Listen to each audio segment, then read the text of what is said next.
He was born in complete silence, and yet his story has echoed through the entire tennis world. This is the story of Lee Duck Hee, the deaf tennis player who turned what many saw as a limitation into an incredible strength. In tennis, sound is everything. Players listen for the bounce of the ball, the thud of the racket, the grunts, the line calls, the applause. Every sound gives information. Every sound builds rhythm.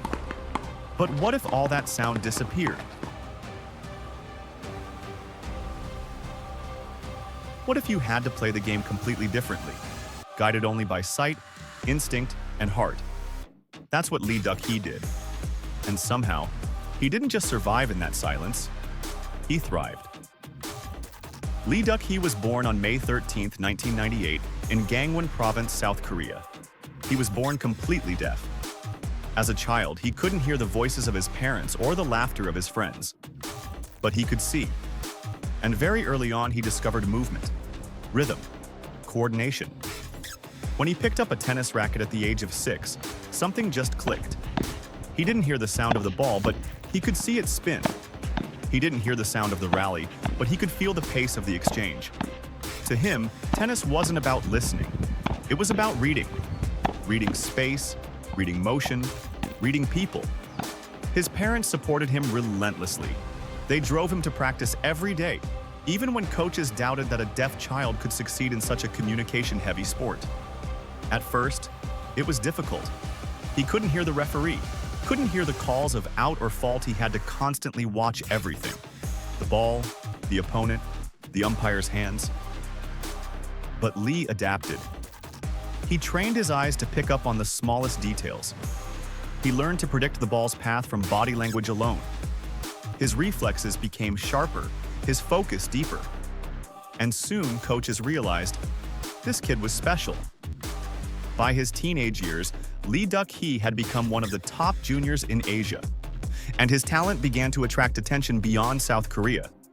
He wasn't just the deaf player, he was one of the best players of his generation.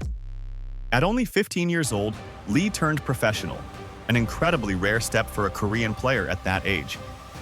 In 2013, he won his first ITF Futures title in Hong Kong, and from there, the wins kept coming. He started building a name on the Challenger and Futures circuits, earning respect not because of his story, but because of his game. By 2017, his rise was undeniable. Lee broke into the top 150 in the ATP rankings at just 19 years old. That made him one of the youngest players in the world's top 150, and one of the most remarkable athletes in tennis history. His style was unique, compact, explosive, full of timing and precision. He wasn't the tallest or the strongest, but his footwork and anticipation were elite. He didn't need to hear the ball. He could see the point before it even happened. But professional tennis is brutally competitive. For every rising star, there are hundreds of players chasing the same dream. And for Lee, the road was even tougher.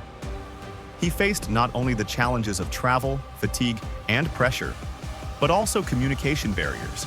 Without hearing, press conferences, player meetings, even casual locker room interactions were exhausting. He relied on lip reading, on gestures, on patience. But he never complained. Every challenge became fuel, every obstacle, motivation. Then came the day that would change everything. August 2019. Winston-Salem Open, United States. Lee Duck Hee was about to make history. He qualified for the main draw of an ATP tournament, the first deaf player in history to do so.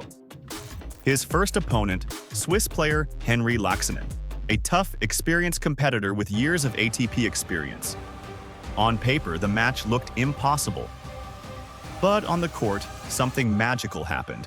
Focused, calm, fearless, Lee played the match of his life. He won the first set in a tiebreak, then completely dominated the second. Final score, 7-6, 6-1. When the final ball hit the net, Lee Duck Hee dropped his racket, looked up at the sky, and smiled. He had done it. He had become the first deaf player ever to win an ATP Tour match.